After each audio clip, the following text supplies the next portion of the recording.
are supporting local bookstores, audiobooks, and more. Join the world of stories. As always, thank you for listening. Hi, welcome to the Libro.fm podcast, where we talk to authors, narrators, booksellers, and more. I'm Craig. And I'm Olivia. And today we spoke with Kennedy Ryan, who, I don't know if you know, she is one of the coolest and biggest romance authors of our time. So I was freaking out, not gonna lie. Kind of a big deal. But I think I kept my cool relatively, at least for the portion. You would think that, yeah. Yeah. I mean, at least like for the portion that y'all are about to hear, maybe before we started recording, I did not keep my cool. But I like to say I calmed down a bit. Yes. But we recorded this episode right before Bookstore Romance Day, which, for those of you who don't know, takes place every August. And it's just a great way to celebrate all things romance and what independent bookstores are doing for the genre. And there are just so many romance specific bookstores popping up all over the globe. And it's so fun to see them. And I'm just so glad that they're getting the spotlight. And maybe you celebrated, maybe this is new to you, but keep it on your radar for next August. And for those of you that did celebrate, I hope that you had a wonderful day celebrating love stories because they deserve love. Olivia, how did you celebrate Romance Bookstore Day?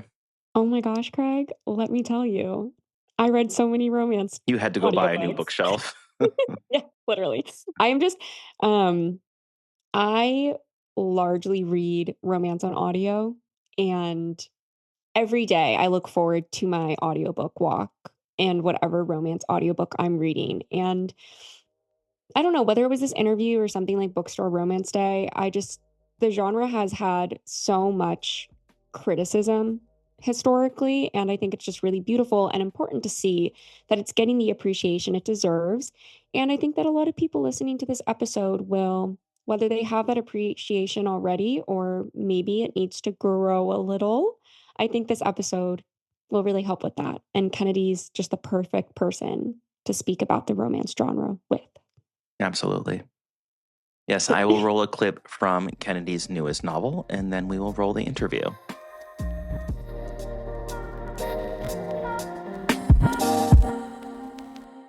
I get paid for my good ideas.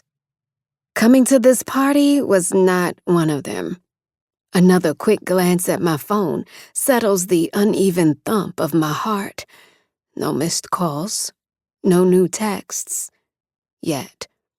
My muscles tighten, braced for the call that hasn't come, and anxiety floods my nervous system as I wonder why my phone hasn't rung.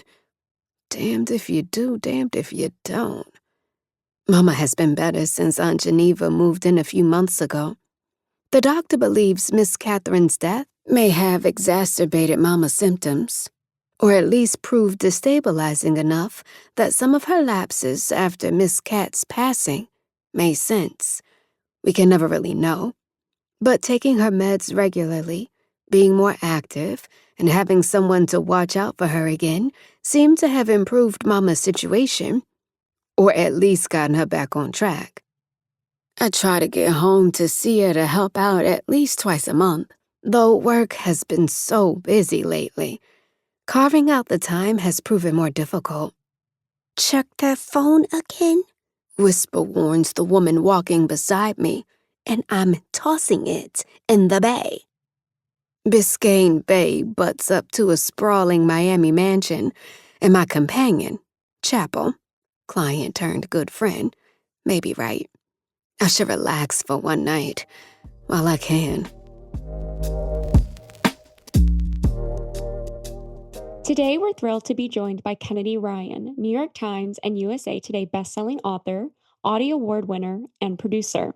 Known for her emotionally rich, socially conscious love stories, Kennedy's work has earned both critical acclaim and a devoted fan base. Her latest novel, Can't Get Enough, hit shelves this May. I'm so glad to be here. Thank you for having me.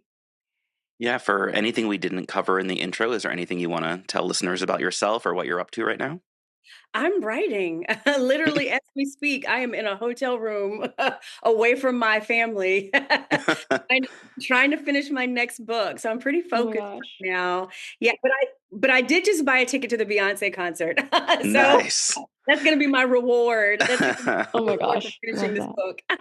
Did you book a hotel room just to write, or are you doing something? Wow. I Okay, do for that. listeners, you're nodding your head yes. Yes, I am. And a few weeks ago, I rented a houseboat to write, which That's was so a lot cool. of fun in Wilmington. In Wilmington, they have these houseboats, and I love to write by the water. And so, yeah, I write. I kind of like am very immersive when I write. I like a lot of like privacy and not having to think about cooking anybody's dinner or folding anyone's laundry. So Nice. I pull away for a little bit when I need those really focused times. I Yeah. like that. Yeah. That's wonderful. Well, I'm going to kick things off with a question for you, Kennedy. And one of my favorite, I don't know, like additions to any novel or book in general, I love the author's dedications. I think they're so wonderful. And I loved your dedication and can't get it enough. For those who haven't listened, Kennedy wrote, "For the ones who have used your magic to lift, protect, and illuminate everybody else, rest is our new resistance. Rest and shine, my loves, rest and shine." Mm. And if you read it on audio, you can actually hear Kennedy. I believe you narrate that Yes, part. Yeah. yes. Okay. So you can read or you can hear Kennedy read it very beautifully. And not only is that author note poetry, which is, I mean, the ability to write just like an author's note is poetry is phenomenal alone. But I'm so curious how you go about writing these dedications. Are they shaped by the story you end up writing? Do you go in with a sense of what you want to say from the start? How does that work?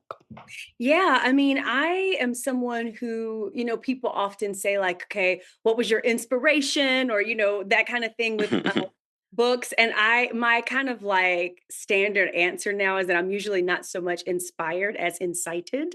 There's like Yeah. something that happens in the world, and I'm like, oh gosh, I want more discourse about that. I want to have conversation about that.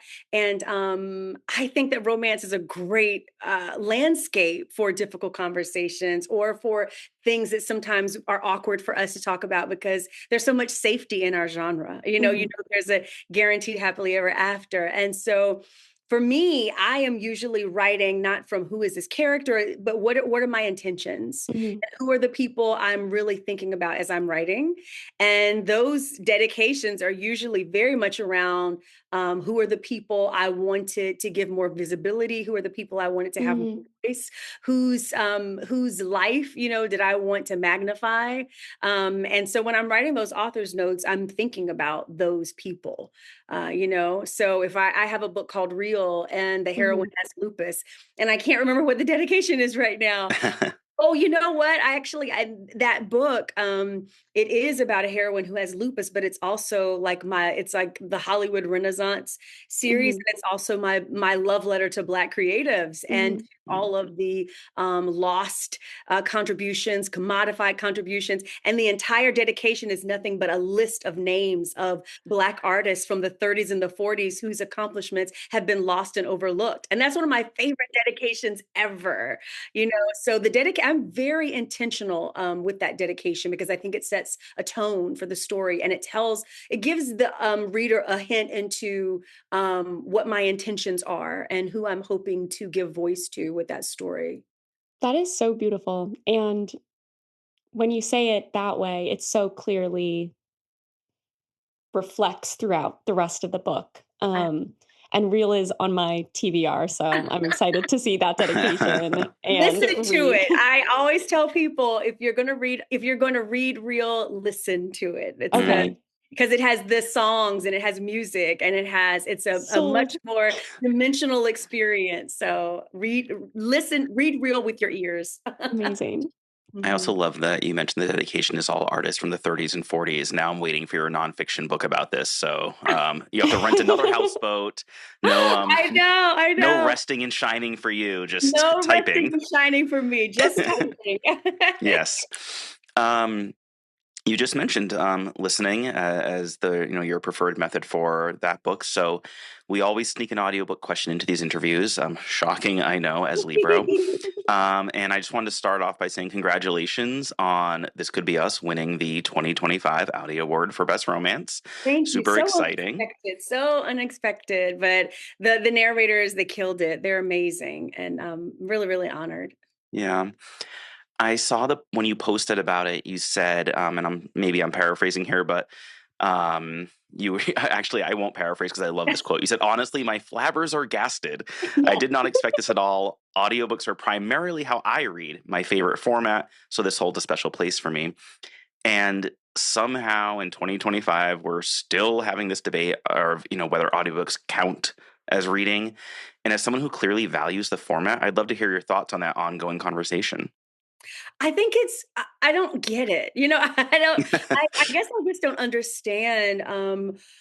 For one, I think, and maybe sometimes people don't realize it, I think it's a very ableist perspective. Mm-hmm. There's so many people who, because of audiobooks, can read more easily than they would be able to without it. But then also, I think that reading is not just the physical, like my eyes to page. Mm-hmm. It's consuming something, and however you get it inside of you, that counts as reading. So that's why I always say, when I'm even talking about like audiobooks, I'll say to readers, like, thank you for reading this audiobook. Thank you Yeah. for reading with your ears. Thank you for making it very clear where I stand on it. And I still see people, like, I saw yesterday someone had posted, I read 15 books in, the month of June. And they're like, did you read or did you listen to an audiobook? And I'm like, what does that mean? And what is that doing for you to make that distinction? Also, what business is it of yours? Also, what is it doing for you to log on to Instagram and write that comment? Just for what reason? Does that bring you happiness to Yes, I don't understand it. Yeah. So that's my perspective. I think that it is inherently, even when sometimes when people, and when I say people may not realize it, I don't know if they realize that it's ableist. Like, I don't know if they realize Mm-hmm. that there are people who have limitations or disabilities, and the audiobook is literally an accommodation for them. But even beyond that, there are some people who, they've always had trouble really engaging with people who were never really readers. And, the audiobook adds all this dimension, and all of a Yeah. sudden, they're consuming books at a rate they never would have imagined. And I think anybody who derides that, that's your problem. Oh, I It's love so that. true. Yeah.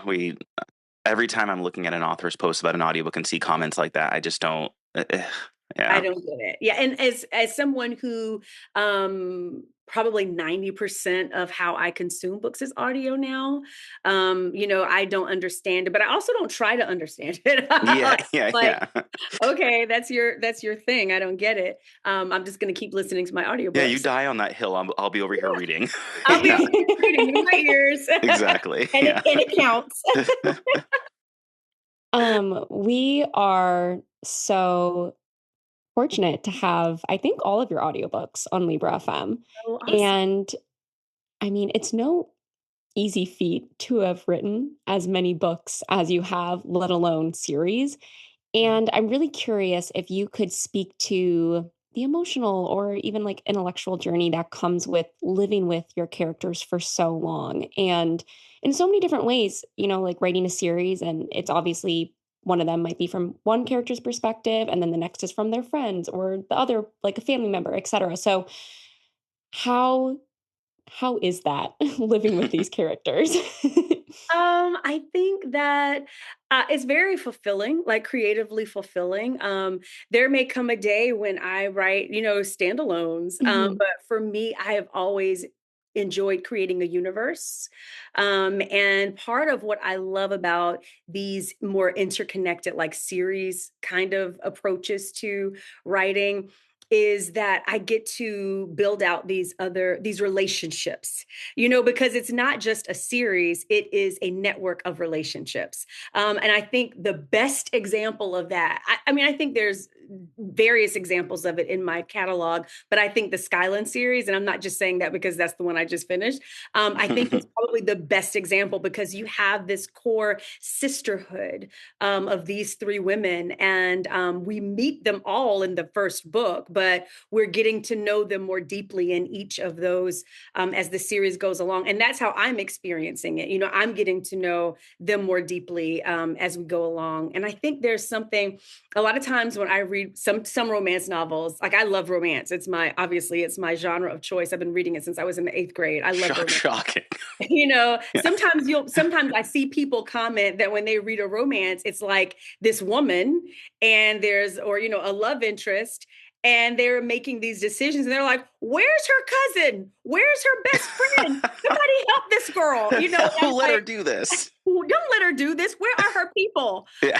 And the thing I love about creating these universes that really have these core friendships and core relationships is you see there's her people, there's her friends, there's her cousin, there's her aunt, like there's whomever. And yeah, they're going to get a book later, but there's so much as far as building character that comes seeing relationships outside of the romantic interest. Like because I would hope that we're authentic and we're consistent, but there's something different that comes out of us in each of our relationships. I'm not exactly the same with my best friend as I am with a colleague, and with my family, I'm a country girl, when I'm with my family, you're going to hear my language relax and I'm going to sound a little different, than I might, I'm doing this wonderful interview with Libro. And so it's like, you can relax. It's fine. Now I'm curious, like let the country shine. You know what? I can't make it happen. I can't.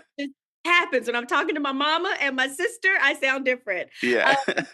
And so I get the chance when, you hear this heroine talking with someone at work. And then when you hear her talking with her family, there's this different side of her that I get to bring out. And the more I'm building out those relationships through series, the more I get to tell people about that and show those aspects. Yeah, I am such a romance enthusiast. And while I love romance novels for the romance, obviously, one of my favorite parts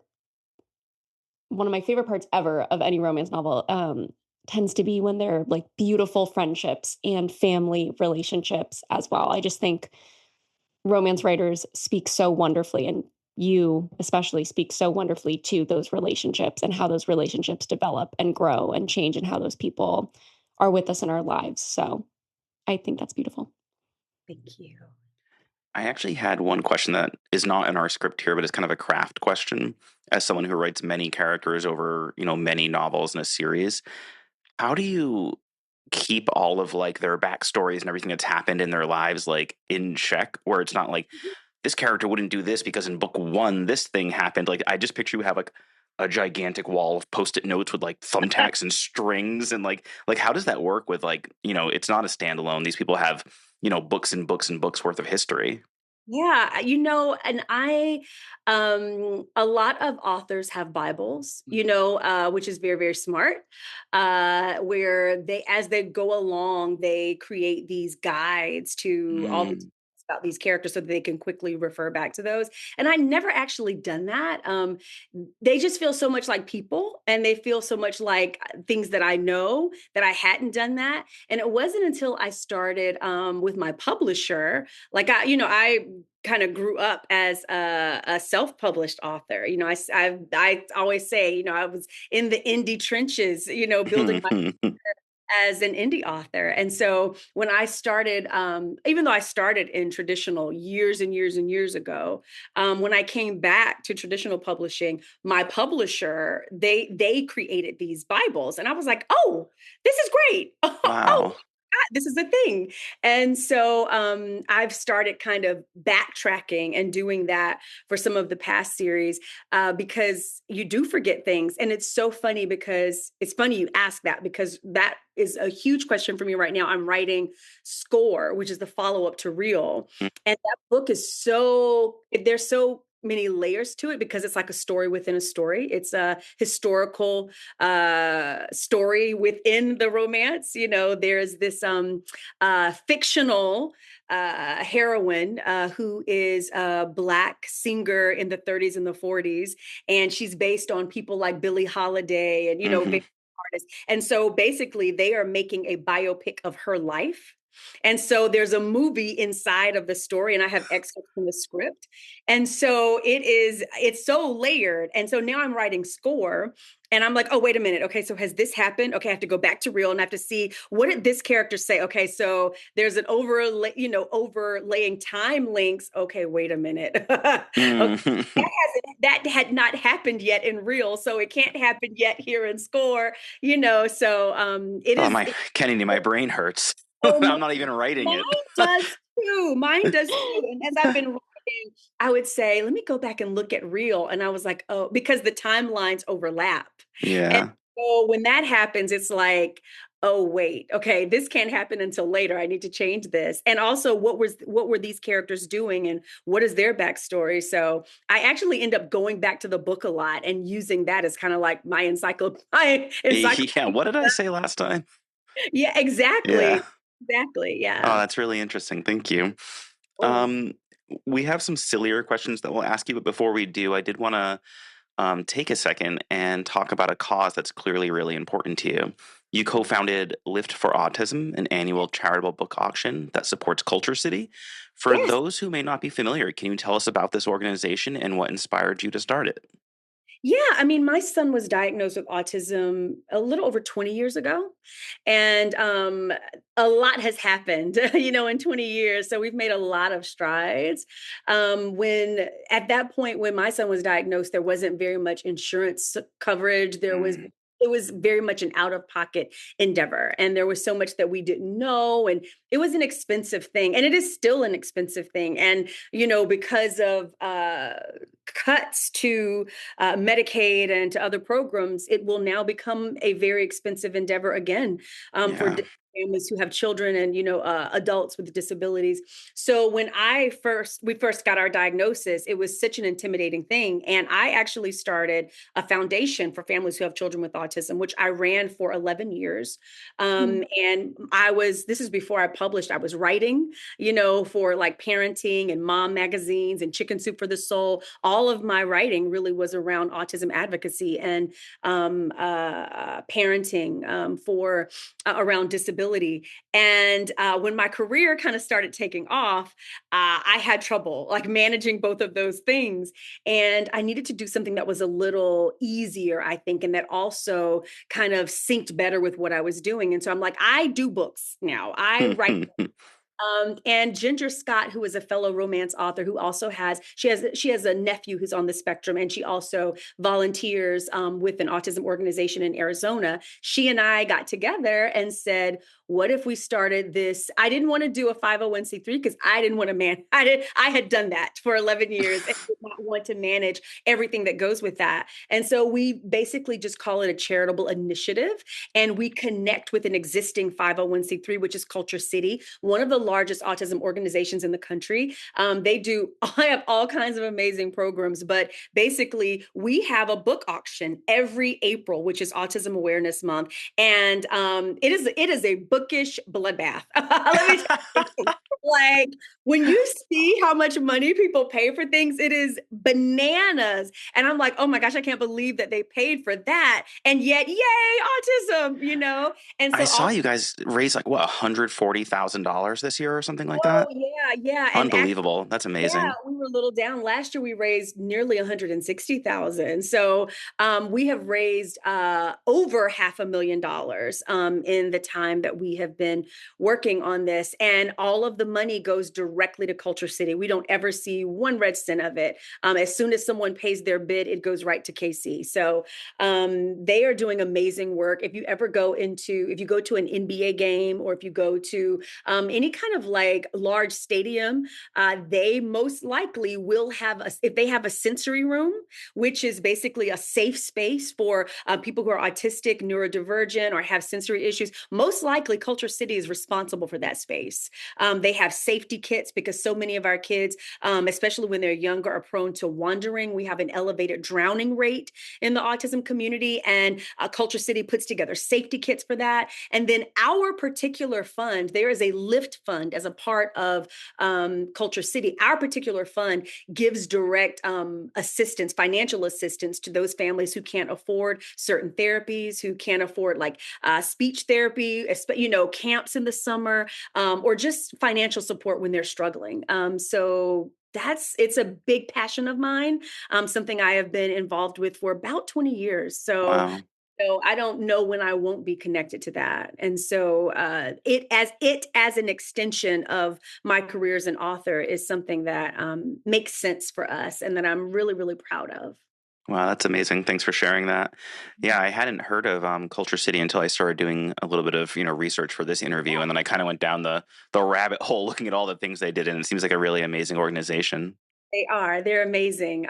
We are my team, which is me, Ginger, and our assistant, Melissa, who is basically like the wizard behind the curtain for the auction. She handles all of that. They're actually honoring us at their like annual gala in Memphis. Is it Memphis? It's in Memphis. This summer. And so it'll be. We've been doing this for 10 years, and it'll be my first time meeting them face to face. Oh, So that's I'm awesome. wow.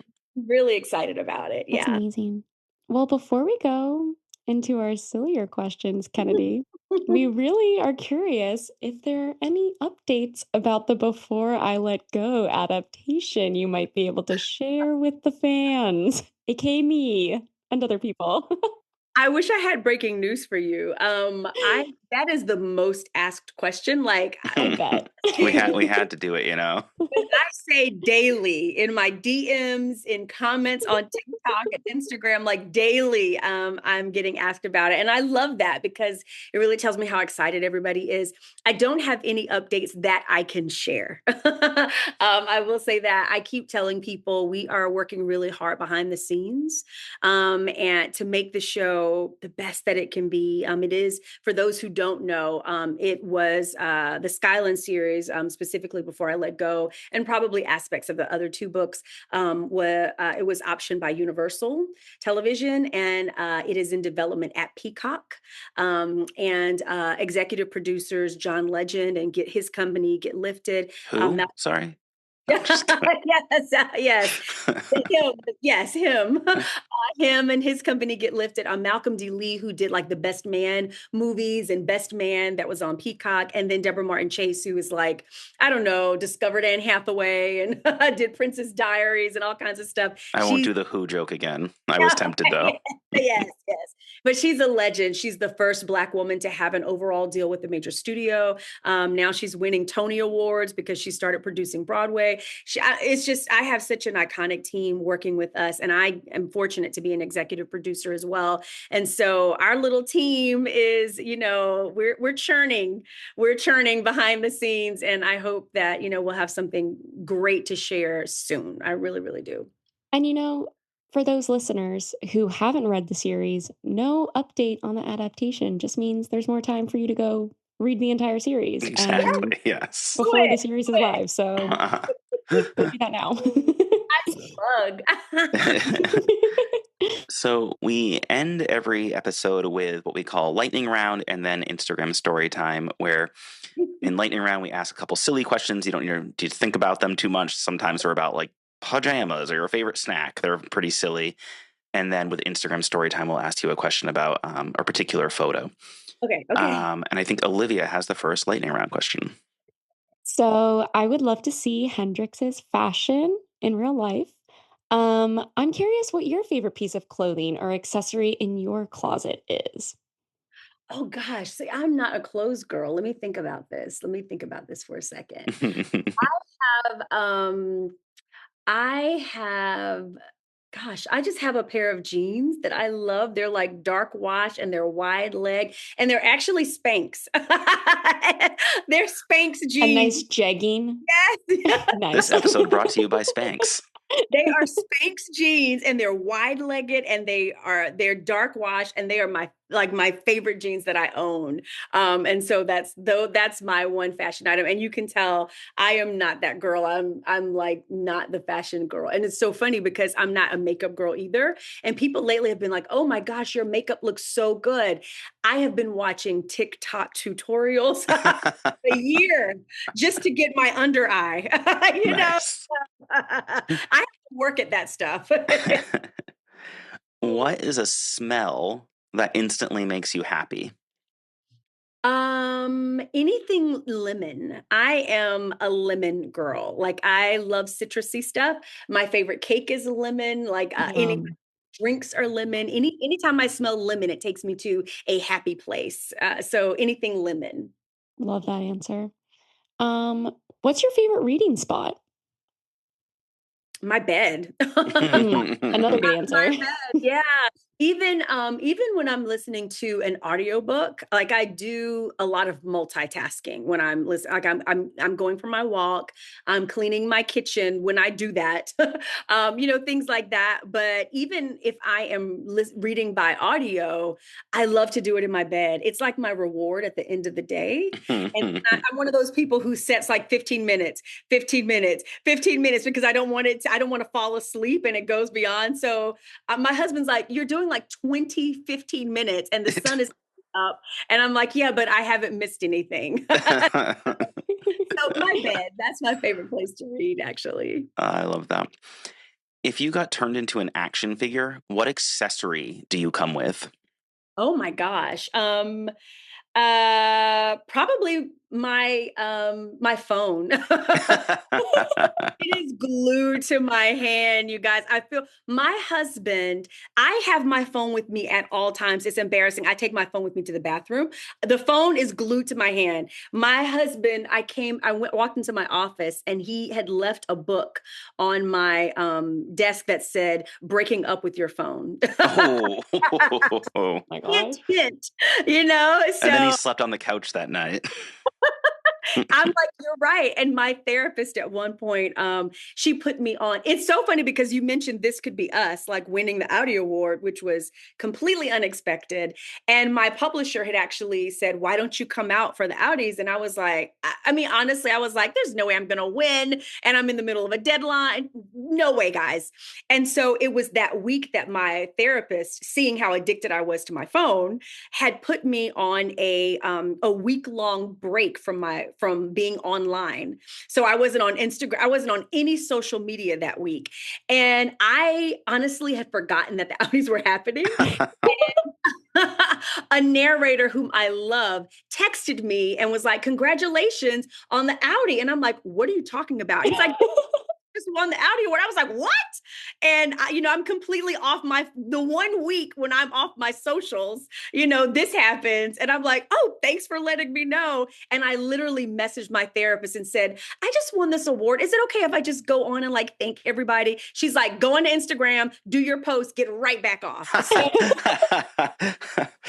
Uh, I would be the action figure with the phone like glued to my hand. That would be Oh my gosh. long answer, but thorough. no, I love it. And it actually is a perfect segue into our last question, Yeah. since you mentioned your therapist. So Yeah. normally with Instagram story time, we find kind of like a silly photo. Like I think the last one was like somebody like petting a llama or something like that.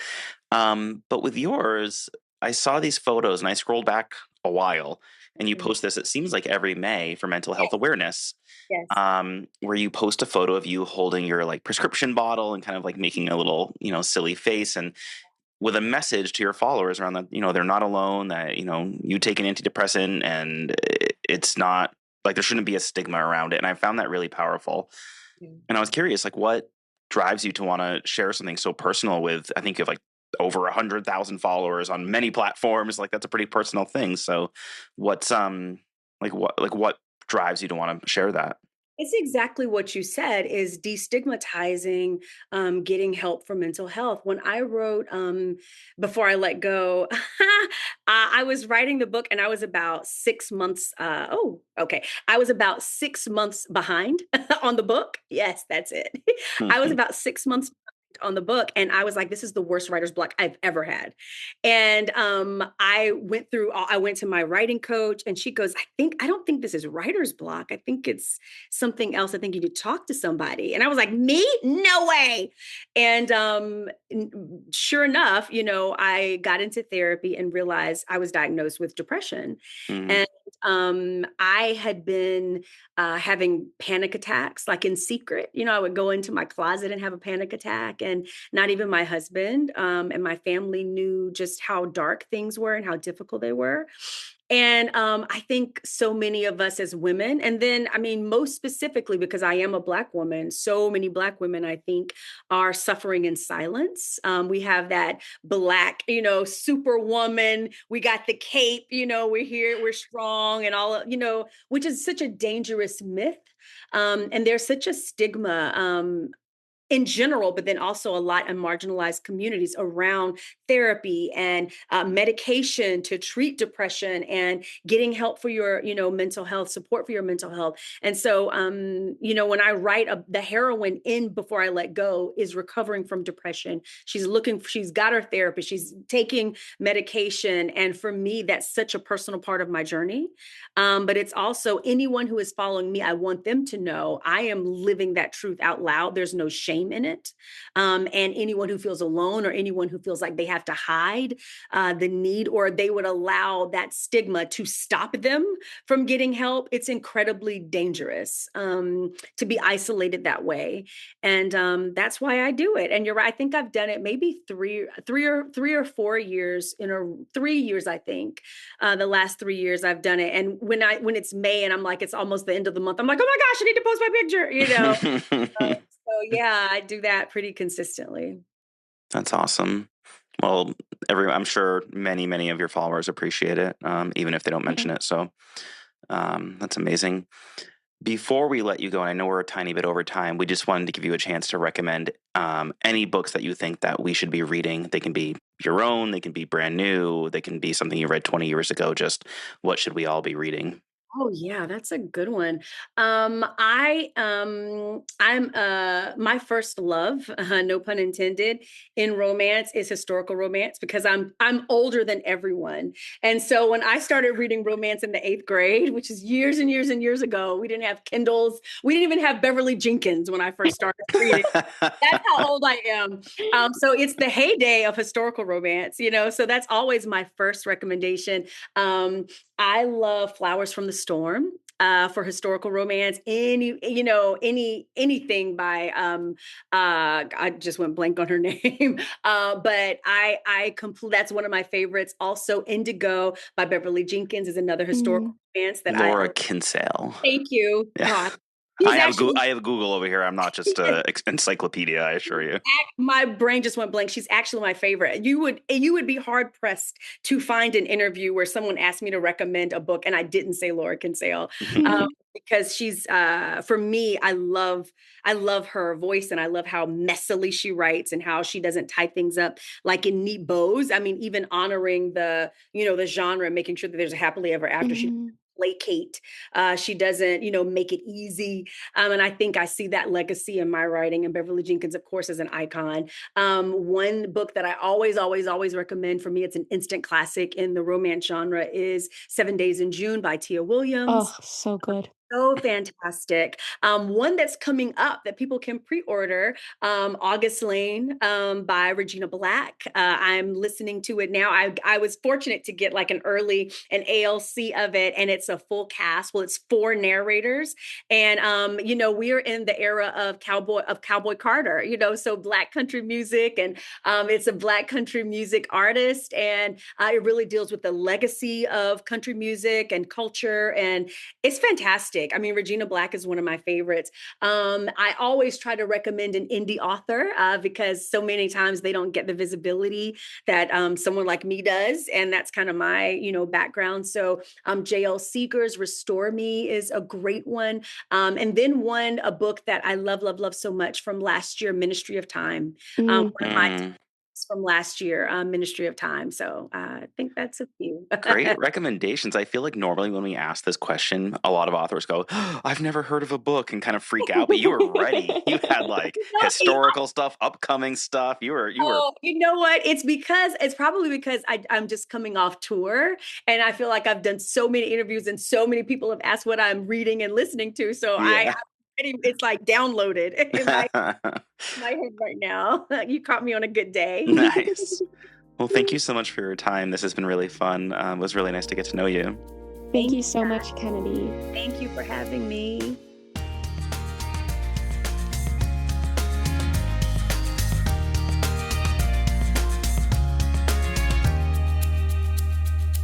Thanks so much, Kennedy, for joining us. I hope that, I don't know, maybe in the future we can have Kennedy back and we'll have some more deets about the movie.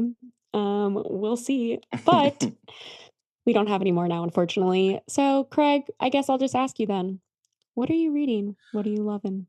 Oh, I finished a book last night. It was one of those books where it's like 10 p.m. and you're like, how many more pages do I have in this? And you like flip through the book and you're like, 96 more pages. Like, I can do it. And then before you know it, it's, nearly 1 a.m. And you're like, oh my God, thank God I'm done. I have to go to bed. But it's a page turner. I read Kill Creatures by Rory Power, who, if you're familiar with that author, she also wrote Wilder Girls, among many other things. But that was the only other book that I've read by her, which I really enjoyed. That one was like a bunch of girls were sent to an island and there's like a disease and mutation. It's really creepy and horror-esque, that I really liked. In this, I wouldn't say it's horror. It's definitely more thriller. But it's fun. I love a book that does the like before and after, jumping back between chapters. So you see like before the murder, this was what was happening. And then after the murder, this is what, and it kind of goes back and forth. And you kind of learn about like the story through kind of, the history versus now. And this one's interesting too, because from the forefront, who the killer is. I mean, I'm not giving anything away. It literally says it in like the book flap. So it's her the whole time. So you're kind of like looking for clues and like, how did this person that you're learning about become someone that could do this? And it's good. I really liked it. Like I said, I think I read it in 24 hours, and it was one of those books where you're like, I should go to bed, and you're like, I got to see what happens. So yeah, I mean, if you liked Wilder Girls, I think you'd like this. It's a little YA thriller. It's really quick. You can rip through this thing. So, yeah, I would go grab it. It's a good little read. I hate the fact that we're wrapping up summer. Don't say that. It's only August 5th. I know, but I'm starting to get marketing emails about fall. So I was just going to say, as we head into fall. I don't want to see a back to school catalog. I don't want to, no. And I certainly don't want to hear it on this podcast. So it is midsummer. So we got plenty of beach days left. Do not listen to Olivia. Yeah, Craig's gonna kick me out. This is my last episode, everyone. Yeah, I hope you enjoyed getting to know Olivia, but she killed summer, so I actually love fall, so I don't really care. Like, bring on spooky season, but you love fall. Yeah. Now that I've gone on a rant about summer, I'd love to hear what you're reading, Olivia. So I also finished a book this weekend, and oh my God, I binged it. I could not put it down.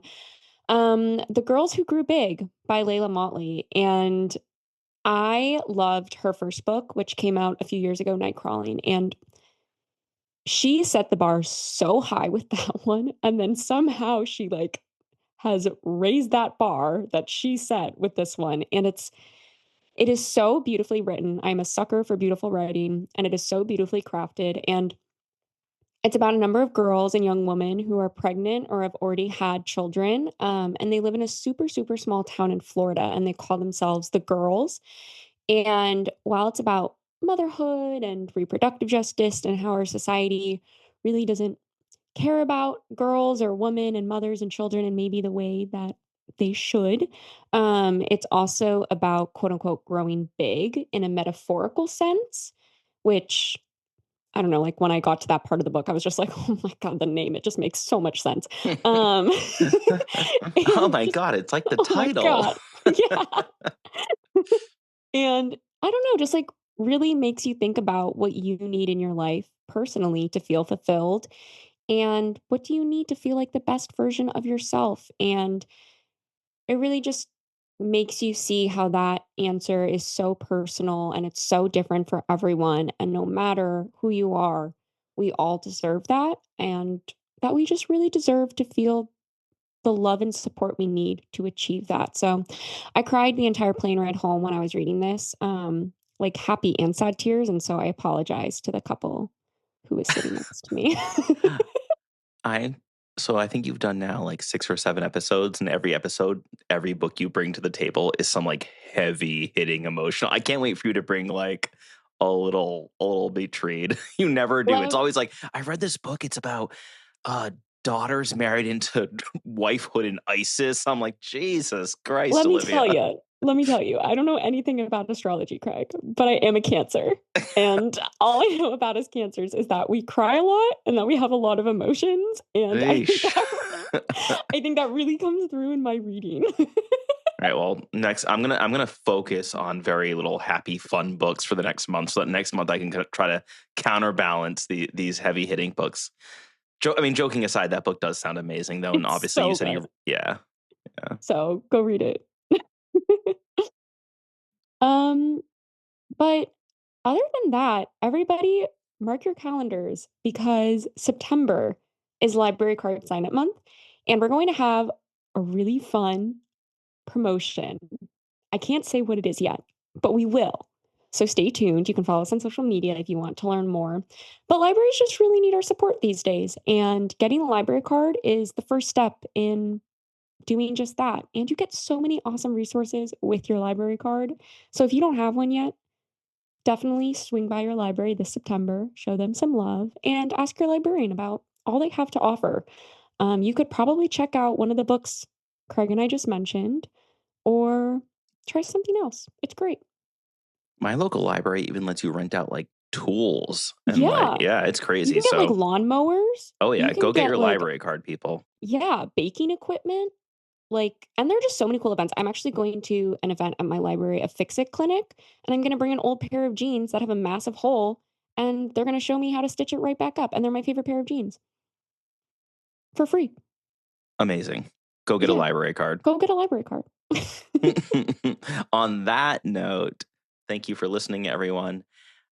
If you follow the podcast, thank you. And if you do, please give us a rating and a review. If you don't follow, you should follow, so you can keep should hearing banter about lawnmowers and jean repair. Yeah, exactly. Yeah. And as always, thank you for listening.